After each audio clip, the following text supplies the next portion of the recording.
내일 모레면 곧 칠순을 바라보는 60대 남자입니다. 제가 사는 도시가 워낙 작은 소도시라서 누가 기침 소리만 내도 다음날 누가 기침을 했대 하고 동네 사람들 전부가 알 정도로 작은 규모의 도시이기도 합니다. 솔직히 시골이죠. 그래도 갖출 건 다 갖추고 있고 나이 먹고 홀로 살기엔 이보다 좋은 곳은 없네요.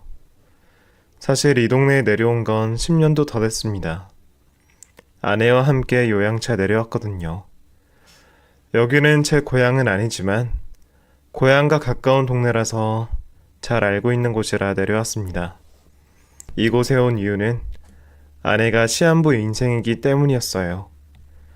병원에서도 오래 못 살 거라고 했고요. 병명은 딱히 말씀드리지 않을게요. 이미 세상을 떠난 지 오래라서 자세히 말씀드리다가 행여나 아내 생각이 날까봐 생각하고 싶진 않기 때문입니다. 사실 하늘로 떠난 아내는 두 번째 아내였습니다. 첫 번째 아내는 50살에 이혼했고 그 이후에 하늘로 간 아내를 만나 살다가 이곳에 요양차에 내려왔었습니다. 길다면 길고 짧다면 짧은 인생을 살면서 첫 번째 아내와는 아들 하나 낳고 이혼을 했고 두 번째 부인은 병으로 하늘로 보냈더니 삶에 대해 초월을 한 기분입니다. 마치 도인이 된 기분이었죠. 이래도 좋고 저래도 좋고 세상에 대한 집착이나 욕심이 사라지는 겁니다. 특히 사람에 대한 연민이 확 사라지더군요. 어차피 여자란 나랑 맞지 않고 내 인생의 사랑은 이게 끝이란 판단이 들었어요. 먼저 첫 번째 아내는 제 첫사랑이자 고향 후배이기도 했습니다. 참 우습죠? 첫사랑 고향 후배랑 결혼하는 것도 참 드문 일인데 그렇게 드문 사람과 결혼해서 이혼까지 했으니 정말 지금 생각해도 우습네요. 그만큼 그녀는 환상 속에 나오는 착한 여자였습니다.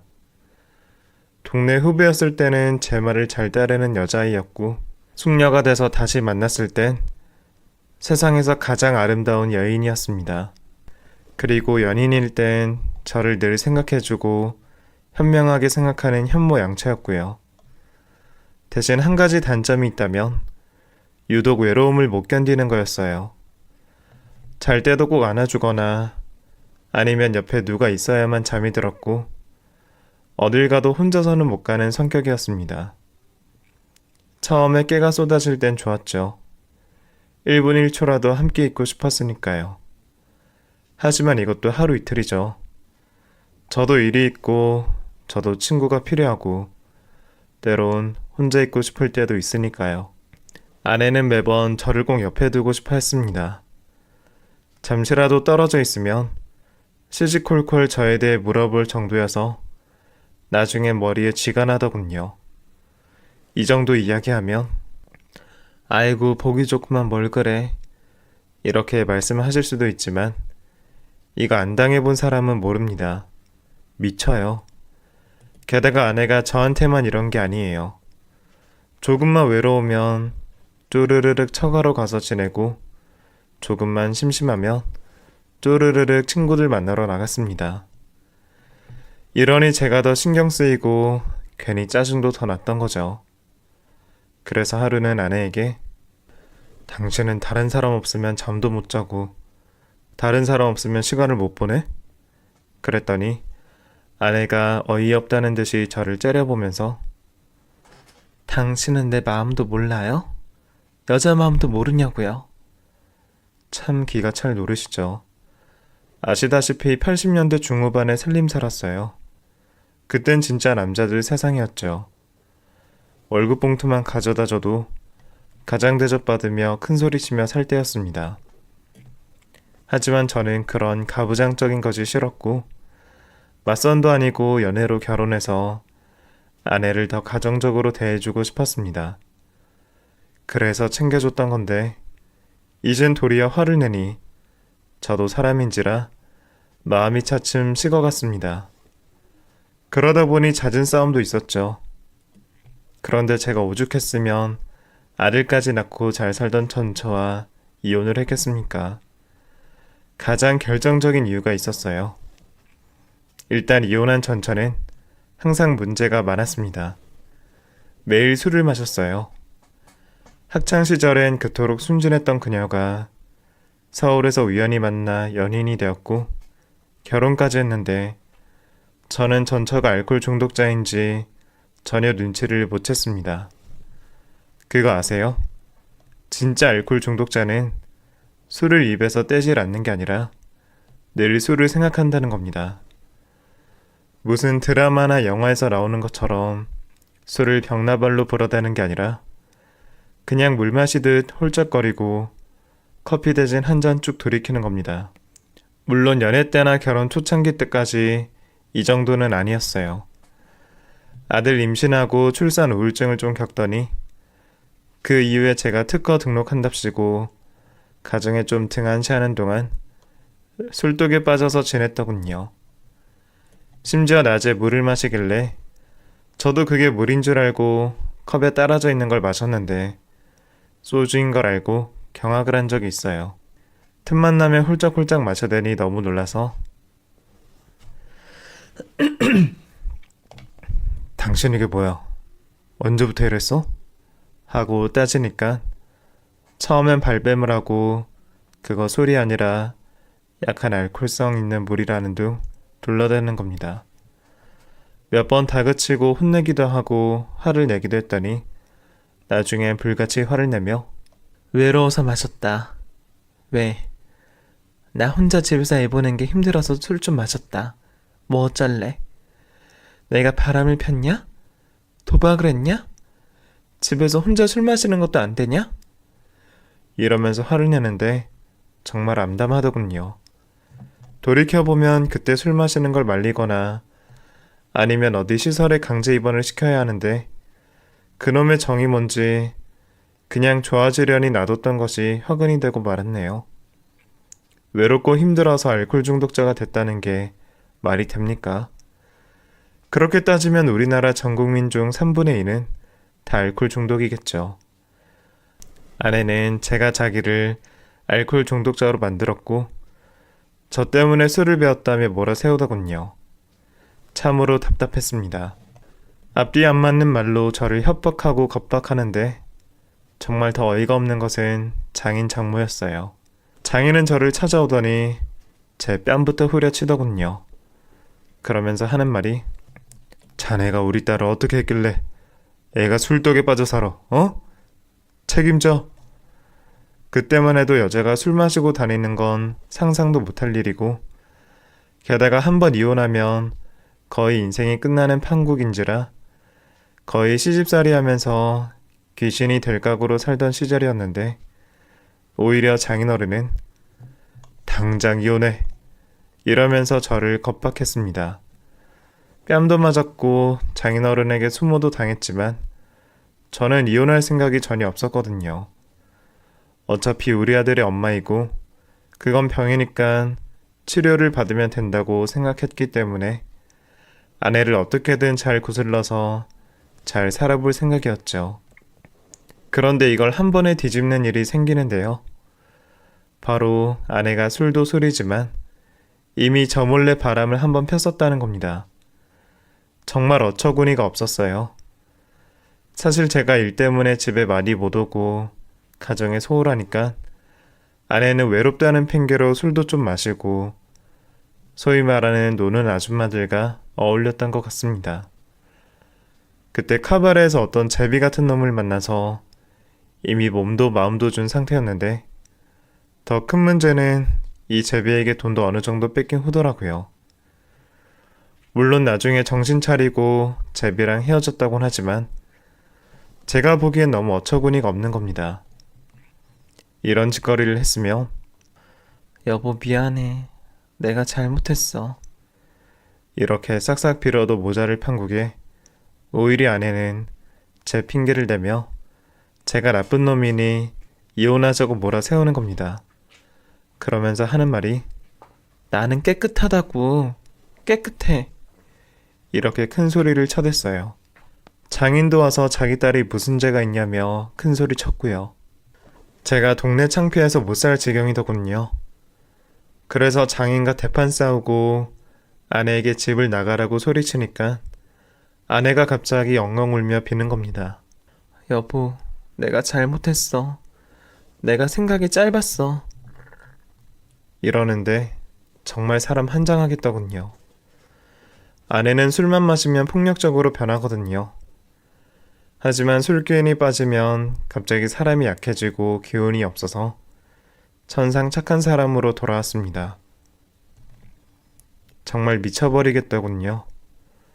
그러더니 하루는 자기가 술을 마시지 못하게 아예 쇠사슬로 묶든지 아니면 골방에 가둬달라고 하더군요. 애엄마를 어떻게 그렇게 할 수 있겠어요? 그래서 병원에 가라고 하면 그건 죽어도 싫다고 하고, 저도 참 이것저것 안 해본 게 아닙니다. 여러분 같으면 이런 아내랑 살 수 있으신가요? 너무 답답해서 저도 한동안 방황을 했죠. 그 사이에 제 소식을 들은 친구가 이런 귀뜸을 해주더군요. 니네 와이프가 그러는 건 틀림없이 이유가 있을 거야. 너 돈 관리 잘해라. 요새 여자들 중에 이혼 핑계대고 이상한 누명 씌워서 위자료 빼먹는 여자도 있다고 하더라.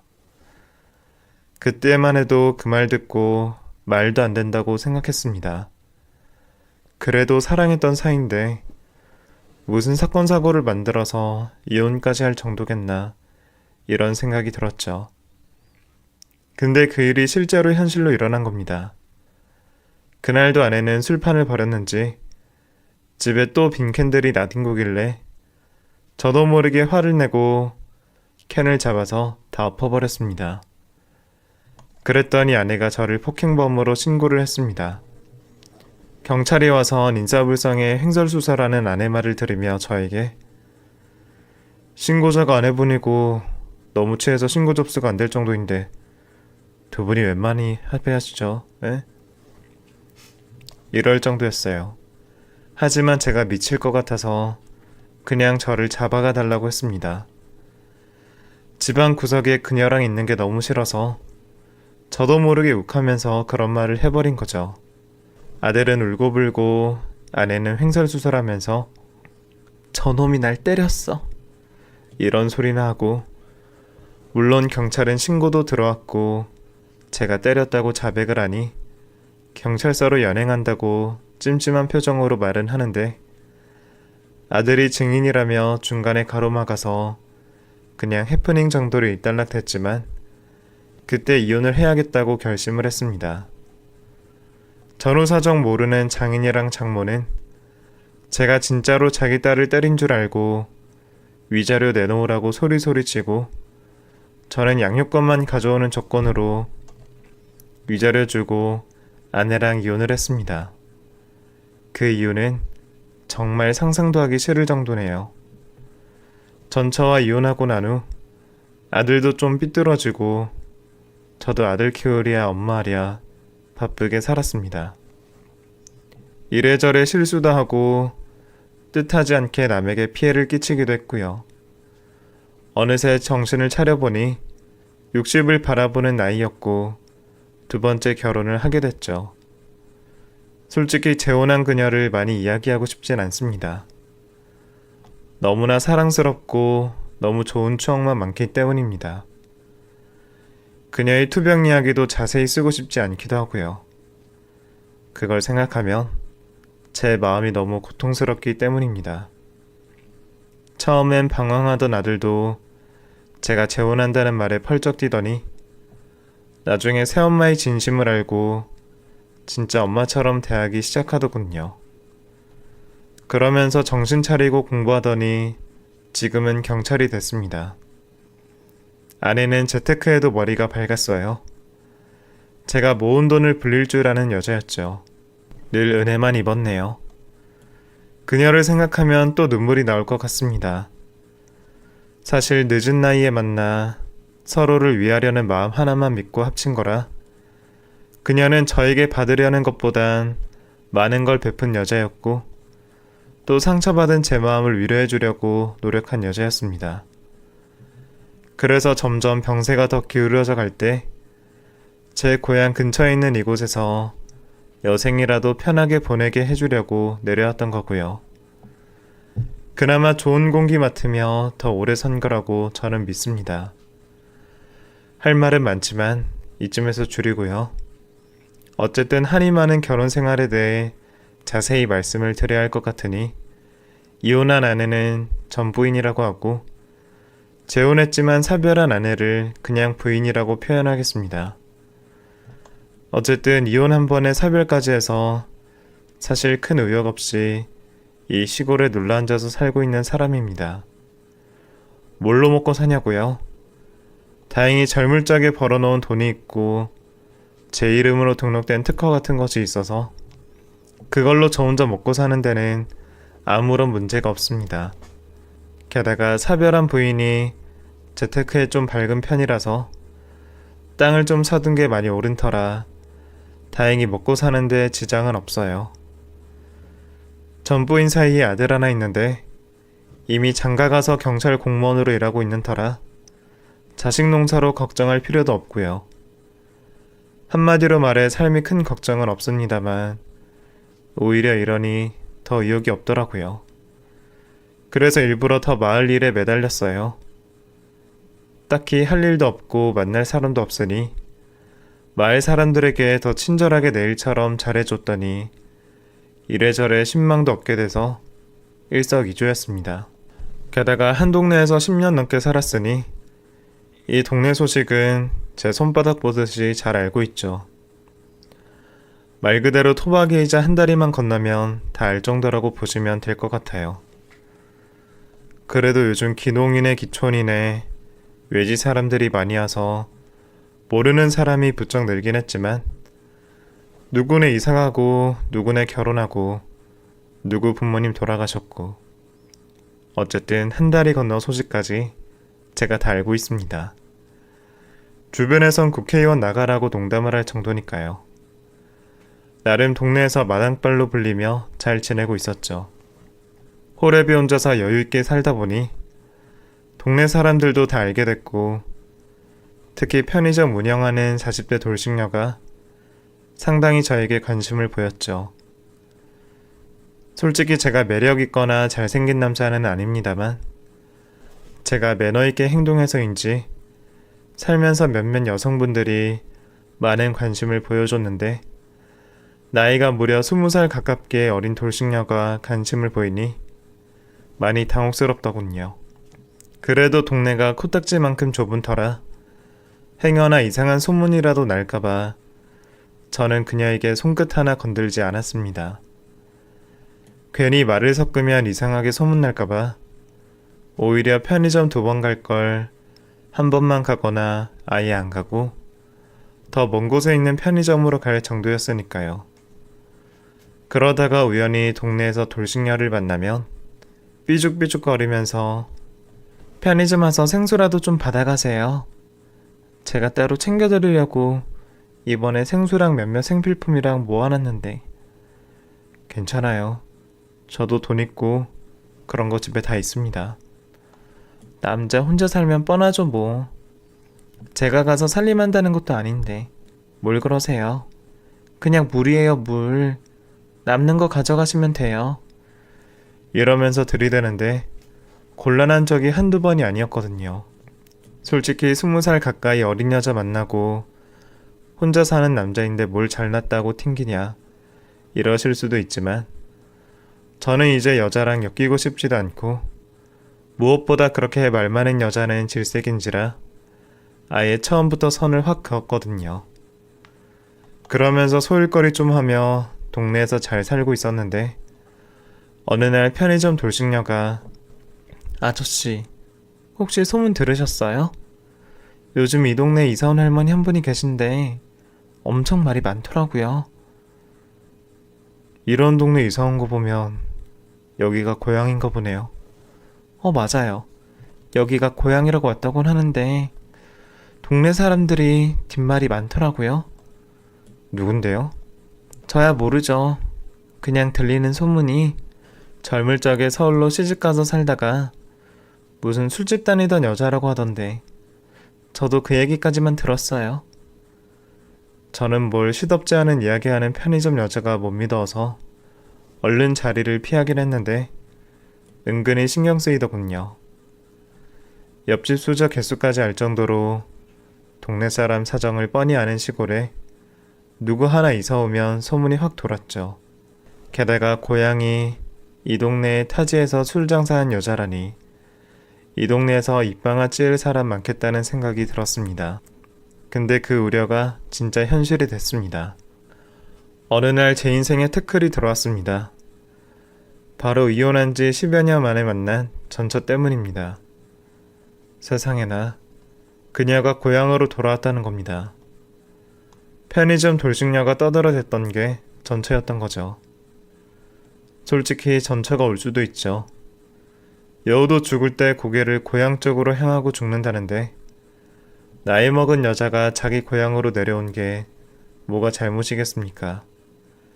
하지만 그녀가 술집에서 일을 했다는 소문이 너무 뜬금없더라고요. 아무리 알코올 중독 증세로 고민하긴 했지만 웃음을 파는 여자는 아니었거든요. 소문 듣고 나서 며칠을 고민했어요. 찾아가서 아는 척을 할까? 괜히 그랬다가 안 좋은 소문만 나니까 그냥 둘까? 하며 망설이는데 워낙 뒷담을 까고 수군대는 사람들이 많아지니 아무래도 전처가 어떻게 지냈는지 너무 궁금하기도 하고 어떻게 변했는지 마음이 흔들려서 행여나 동네에서 만날까 내심 외출할 때마다 주변을 둘러보게 되더군요. 근데 그런 마음이 통했는지 나중에 우연히 동네 마트에서 만나게 됐습니다. 참 어색했지만 또 한편으론 건강해진 모습에 반갑기도 했습니다.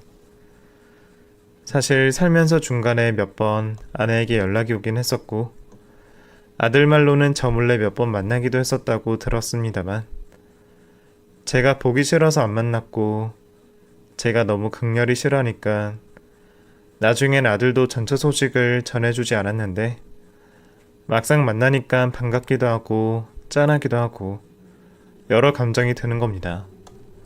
그래도 한때 사랑했던 사이인데 안부도 물을 겸 커피나 한잔 하자고 했죠. 그동안 어떻게 지냈냐고 물어보니 전처가 살아온 인생도 참 박복하더군요. 저랑 헤어지고 난 후에 알코올 중독 치료도 받고 잠시 다른 남자를 만나기도 했었다는 겁니다. 그리고 제 소식도 다 들어서 알고 있더군요. 그렇게 저를 못살게 굴던 장인 장모도 병으로 그리고 사고로 다 돌아가셨다는 이야기를 전하는데 뭔가 울컥하더라고요.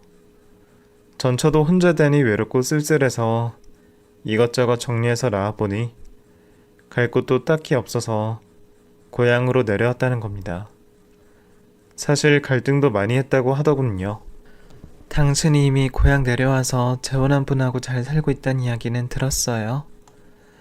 그래서 안 오려고 했는데 나도 갈 곳이 없으니 돌아가신 아빠가 남긴 집도 여기 있고 갈 곳도 없어서 내려왔어. 이러는 겁니다. 하긴 천상소녀 같은 마음으로 산 여자가 딱히 일도 없고 이제 나이까지 먹었으니 갈 곳이나 있겠습니까? 안쓰럽더군요.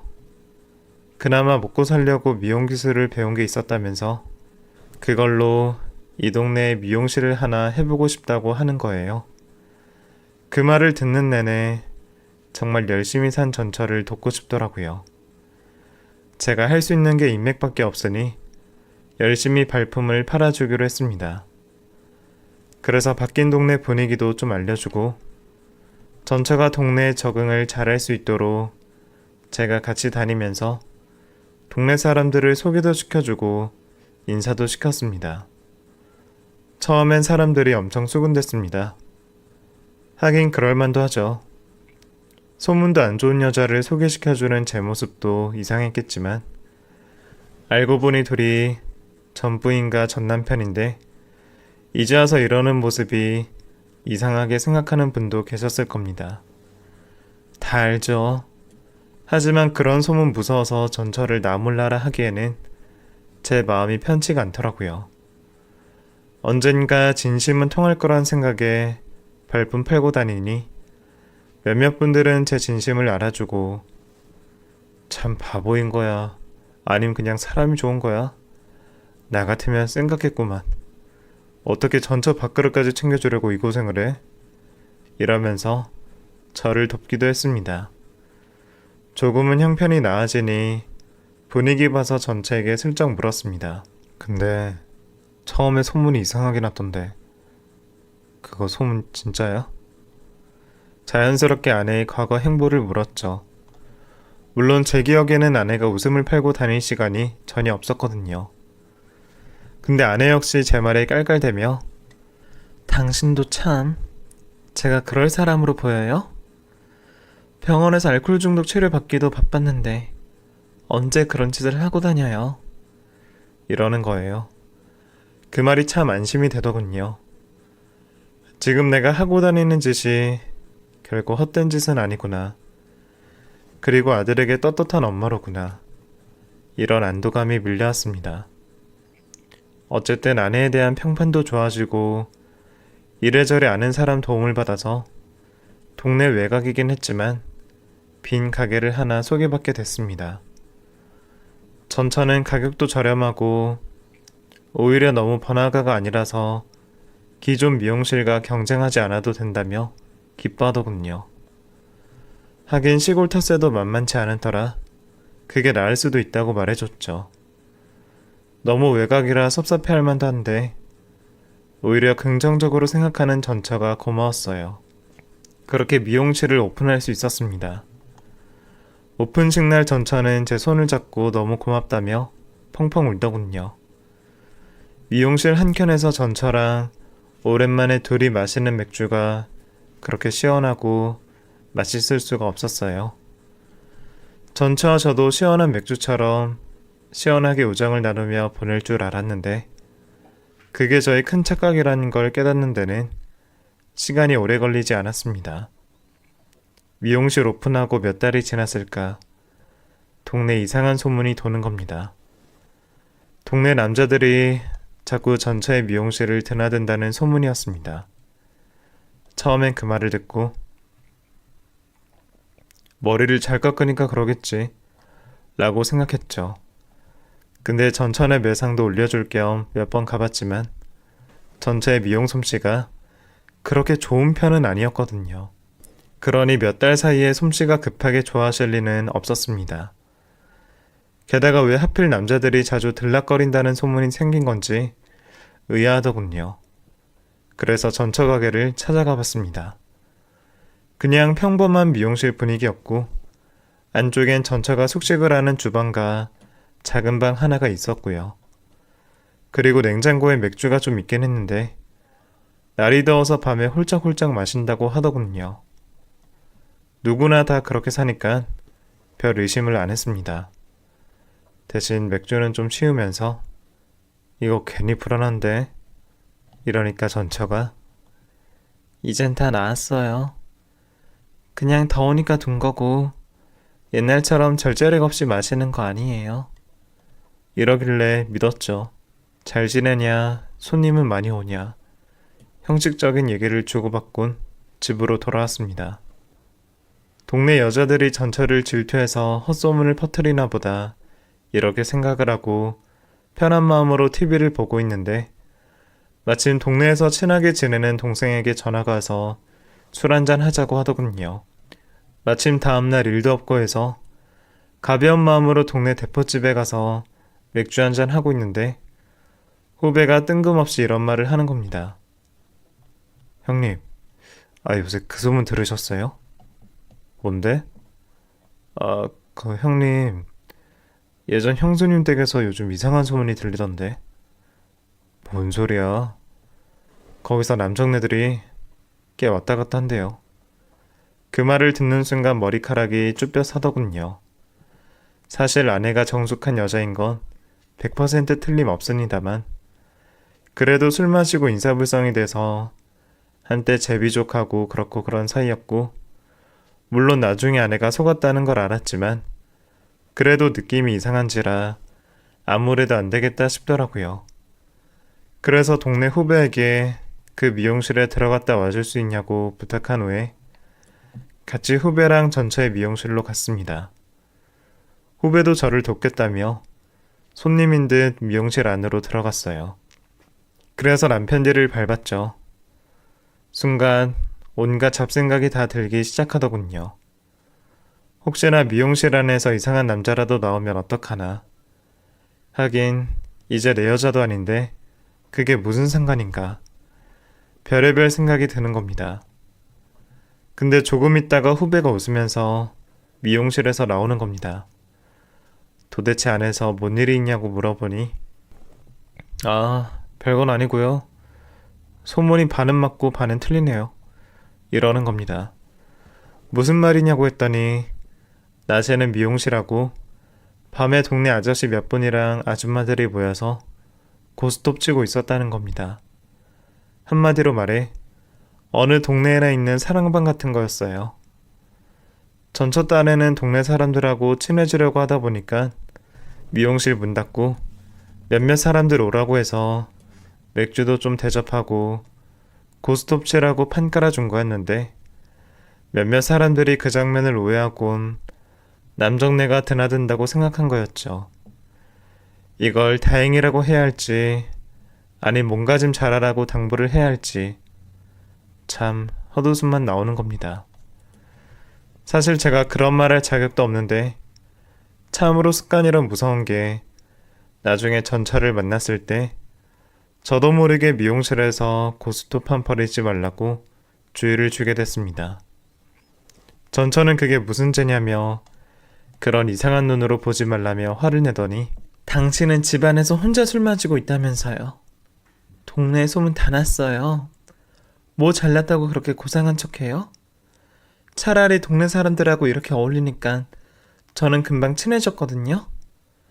나는 내 방식대로 사는 거니까 잔소리 좀 그만하세요. 이러는 겁니다. 순간 욱하긴 했지만 전처 말이 아예 틀린 말도 아닌 터라 저도 한번 미용실 고스톱 판이 무슨 판인지 보겠다며 따라갔죠. 솔직히 직접 보니 별거 없었습니다.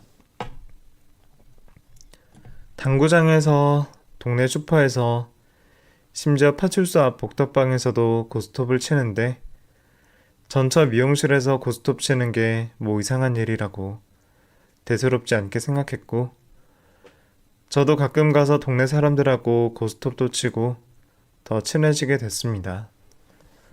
자연히 거기에 자주 오는 아저씨 한 명을 알게 됐는데 이 동네 넘어 다른 동네 사람인데 옛날에 전처랑 알고 지내던 남자라는 겁니다. 무슨 제철소 일을 하다가 나중에 다시 고행으로 돌아와서 비료 장사한다는데 딱 봐도 왕년에 좀 놀아본 듯 하더군요.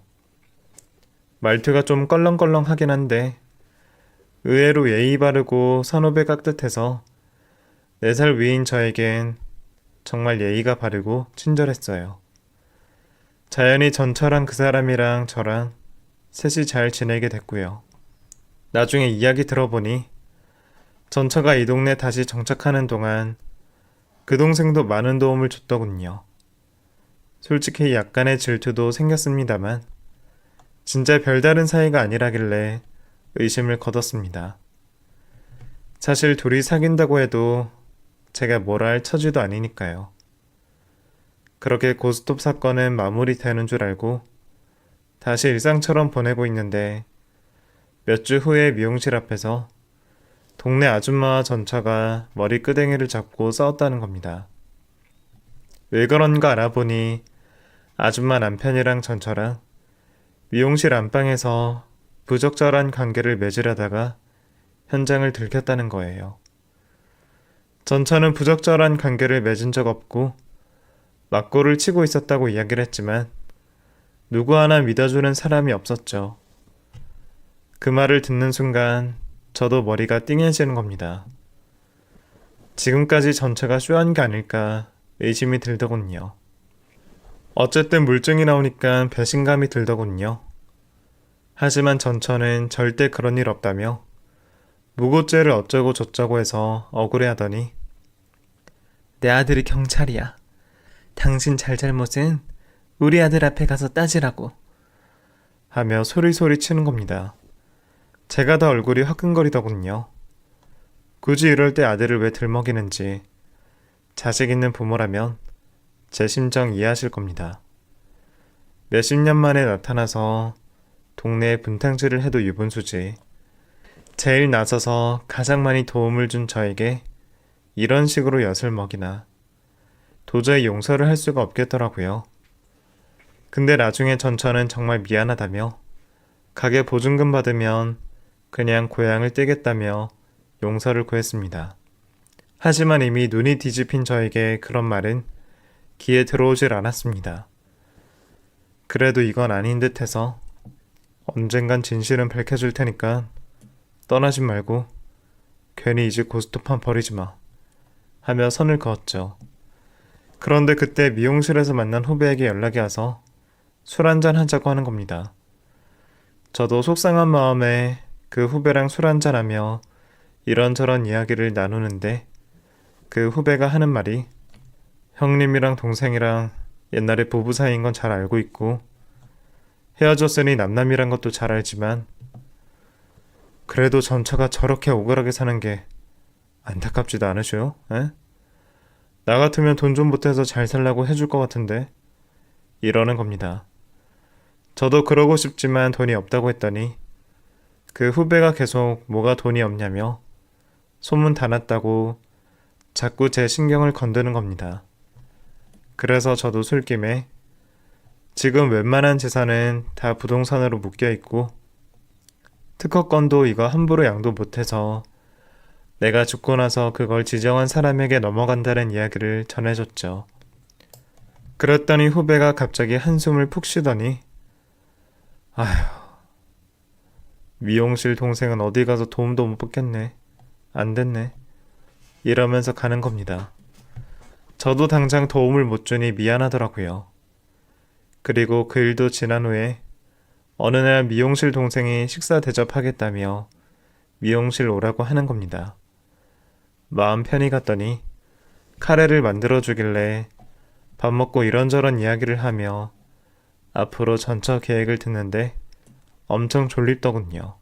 요즘 나이 먹어서 그런가 생각에 어떻게든 집에 가서 자려고 했는데도 너무 졸려서 저도 모르게 미용실에 잠이 들었습니다. 그리고 눈을 떠보니 새벽인데 이미 제 옆엔 전처가 누워있는 겁니다. 그러면서 자기 깼어요? 옛날 생각나고 좋네요. 이러더군요. 이게 무슨 일인가 싶어서 너무 놀랬죠. 전처는 옛날부터 옆에서 있으면 좋았다는 둥, 오랜만이라는 둥 하는데 너무 놀랐고 이미 일은 엎질러져서 황급히 미용실을 나왔습니다.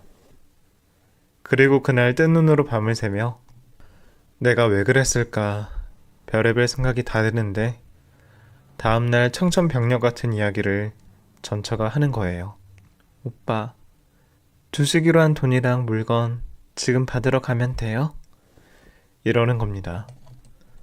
이게 무슨 소린가 싶어서 통화를 하니 어제 제가 전처에게 현금 있는 거 다 주겠다고 했다는 겁니다. 그게 자그마치 1,000만 원이라는 거예요. 귀신 같더군요. 제가 통장에 여유 자금으로 딱 1,000만 원 갖고 있었거든요. 그걸 제가 주겠다고 했다는 겁니다. 저는 기억을 아무리 더듬어 봐도 없거든요. 귀신이 곡할 노릇인데 전처는 그거 주기로 했는데 갑자기 마음 바뀐 거냐며 펑펑 우는 겁니다. 근데 순간 예전에 TV에 봤던 이런 꽃뱀 사기가 생각이 나는 겁니다. 그래서 인터넷 검색도 해보고 여러 가지 방법을 강구해서 아무래도 안 되겠다 싶어 동네 후배에게 SOS를 부탁했습니다. 후배도 제 얘기를 듣고는 형님, 혹시 모르니 녹음을 해두세요. 어제 일은 기억 안 나니까 오늘 만나서 다시 진지하게 이야기하자면서 다시 만나서 녹음을 확실히 하세요. 이러는 겁니다. 알았다고 하고 전처에게 다시 만나서 정확하게 말하자고 했죠. 그래서 그날 다시 미용실에 가서 어제 무슨 일이 있었냐고 말했더니 전처는 제가 먼저 사랑을 속삭였다는 둥 기억에도 없는 소설을 마구 쓰기 시작하는 겁니다. 저는 기억이 안 나니 오늘 지금 이 순간부터 이야기하는 건 제가 다 기억할 테니까 어제 있었던 일부터 돈 이야기까지 다 말하자고 했죠. 그러면서 휴대전화 녹음기를 몰래 켰습니다. 전처 계획이 확실하면 돈 1,000만 원은 그냥 빌려주겠다고 했습니다. 그랬더니 전처는 웃으면서 알았으니 맥주나 한잔하며 차근차근 말하자고 하더군요. 그래서 맥주 한잔하며 앞으로 전처 계획을 듣는데 또 졸음이 밀려오는 겁니다. 아무래도 안 되겠더군요. 그리고 기억이 없는데 어제 일이 되풀이 됐더군요. 전처는 제가 딴소리 할까봐 영상을 다 찍어놨다며 영상을 보여주는 겁니다. 제가 스르륵 잠이 들자 전처는 제게 묻는 겁니다. 여보, 그러니까 저한테 1,000만 원 주는 거 맞죠? 그리고 부동산 그거 일부 처분해서 저한테 또 주시기로 한 거 맞죠? 그랬더니 제가 잠결에 하는 거예요. 그리곤 영상이 끝나는 겁니다. 전처는 그걸 보여주면서 당신이 1,000만 원 주기로 했고 나는 땅 주기로 했으니까 서류로 꾸며서 증거로 남길게요. 사인만 해줘요. 이러는 겁니다. 너무 놀래서 일단 딱 하루만 시간을 달라 하고 집으로 와서 제 핸드폰 녹음 내용을 들어봤습니다. 근데 역시 반전이 있었습니다. 전처가 녹화한 이후로 아주 큰 반전이 있더군요. 아내가 아는 후배 목소리가 들리더니 됐지? 하며 전처에게 빨리 돈 받아가지고 이 동네 뜨자며 지네 둘이서 수근거리는 목소리가 고스란히 담겨있는 겁니다. 소름이 돋더군요. 그러면서 전처가 하는 말이 이 양반 여전하네. 순박해가지고 잠꼬대하는 버릇을 내가 모를까봐. 그러니까 그 돈 좀 나눠주지. 꼭 이렇게까지 하게 만드네. 이러는 목소리가 들리는데 제가 살이 부들부들 떨리는 겁니다. 사실 중간중간에 전처가 도와달라고 한 적은 있었지만 저는 돈 문제로 전처와 엮이고 싶지 않아서 계속 거절을 했는데 아마도 그것에 앙심을 품고 전처는 어디 논팽이 하나 물고 와서 저에게 약을 먹인 후에 서류를 꾸미려고 했던 것 같습니다. 너무 화가 나서 도저히 참을 수가 없어서 미용실로 쳐들어갔죠. 마침 자리를 비웠는지 아무도 없더군요. 그때 미용실에 있는 가위가 눈에 띄더군요. 저도 모르게 가위를 집어서 전처 머리카락 한 움큼을 잘라버릴까 하다가 꾹 참았습니다. 그래봤자 저에게 남는 것도 없고 오히려 전처의 약행이 감춰질 수도 있으니 차라리 신고하는 게 낫겠다는 생각이 들더군요. 그래서 바로 신고를 했습니다. 그리고 나중에 아들이 알 수도 있으니 아들에게도 이야기를 했습니다. 아들은 한숨을 푹 쉬면서 어머니, 참 어쩔 수 없네요. 이러는 겁니다. 하긴 아들 입장에선 마음이 얼마나 심란하겠습니까? 하지만 이런 걸 전하는 제 마음은 썩어 문드러지죠. 그런데 신고 후에 아내가 냄새를 맡았는지 미용실에 나타나질 않았다는 거예요. 대신 전처 미용실에 간 동네 남자들 몇몇은 아주 호되게 혼났다고 합니다. 그게 알고 보니 무슨 병에 걸려서 혼났다고 하더군요. 그 소식도 동네에 싹 돌아서 아주 유명한 일화가 돼버렸습니다. 물론 모두들 술만 마셨다고 하는데 설령 진짜라고 해도 그게 용서받을 수 있는 일은 아니잖아요. 그리고 뻔하고요. 오히려 아무렇지도 않은 제가 선을 넘지 않았다는 게 증명된 거죠. 어찌 보면 아내의 이상한 소문, 그러니까 타지에서 웃음을 팔았다는 게 진짜가 아닐까 생각이 들어요. 그래서 어떻게든 과거를 이야기 안 하려고 아내가 제 앞에서 자꾸 주제를 지었던 것 같아서 더욱더 합리적인 의심도 가고요. 이미 경찰에 신고 들어갔건만 전처와 그 미용실 후배놈은 사라지고 없습니다. 그 이후 전처는 동네를 떠나 어디서 뭘 먹고 살고 있는지 알 수는 없습니다. 솔직히 알고 싶지도 않고요. 사연을 전하면서도 괜히 분하고 열이 납니다. 사람이 좋아서 열심히 살았는데 이젠 사람이 싫어져서 고향을 떠나고 싶네요. 전처 덕분에 하늘에 있는 아내의 모습에 먹칠한 것 같아서 미안해집니다. 그래도 여기서 아내 묘를 지키며 살고 싶었는데 동네에 저에 대한 소문이 전처 뒤를 봐주는 거 아니야? 라고 소문이 나서요. 괜히 전처 살림살이 할 수 있게 나섰다가 저만 된통당한 거죠. 언젠간 다시 고향으로 돌아오겠지만 마음의 병이 낫기 전까진 아들 집에 있으면서 마음을 다스려야겠네요. 솔직히 글을 쓰면서 많은 부분을 좀 줄이긴 했습니다. 이런 이야기를 하는 게 하늘에 있는 아내에게 미안해서요. 어쩌면 아내는 하늘에서 내려다보면서 제가 이러는 걸 말렸겠죠. 괜히 사람 좋은 척 했다가 된통 당하는 걸 안쓰러워 할 겁니다.